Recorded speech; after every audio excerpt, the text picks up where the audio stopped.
پەروەردگارمان مزگەوتی بە ماڵی خۆی داناوە، فەرموویەتی ئینەما یەعموڕ مەساجد الله، مەساجد الله. ئیضافەی مزگەوتی کردۆ بۆ لای خۆی، تەشریفەن و تەکریمەن و تەعظیمەن، چونکە وەکو لە فەرمودەیەکی صحیحدا هاتووە پێغەمبەری خوا عەلەیهی سەڵاتو وەسەلام دەفەرمێ ئەحەب البلاد إلى الله المساجد. خۆشەویستترین شوێن، خۆشەویستترین بەشی سەرڕووی زەوی بریتین لە مزگەوتەکان کە ماڵەکانی خوای گەورەن.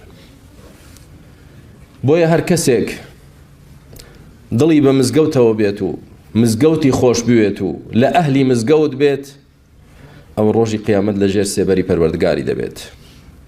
سبعة يظلهم الله في ظله يوم لا ظل إلا ظله ورجل تعلق قلبه بالمساجد. کەسێک کە دڵی بە مزگەوتەوەیە و هەر کەسێک دڵی بە مزگەوتەوە بێت و مزگەوتی خۆش بوێت، خوای گەورە خۆشی دەبێت. و ئەو کەسانن کە خوای گەورە هیدایەتی داون، دەفەرمێت پەروەردگارمان سبحانه وتعالى إنما يعمر مساجد الله من آمن بالله واليوم الآخر وأقام الصلاة وآتى الزكاة ولم يخش إلا الله فعسى أولئك أن يكونوا من المهتدين. تەنها ئەوانە ماڵەکانی پەروەردگار ئاوەدان دەکەنەوە چێ؟ کەسی بێ ئیمان، کەسی دژەدین، کەسی منافق و دووڕوو ماڵی خوا ئاوەدان ناکاتەوە. حەز بە ئاوەدانکردنەوە و گەورەکردن و دروستکردنی ماڵی خوا ناکات.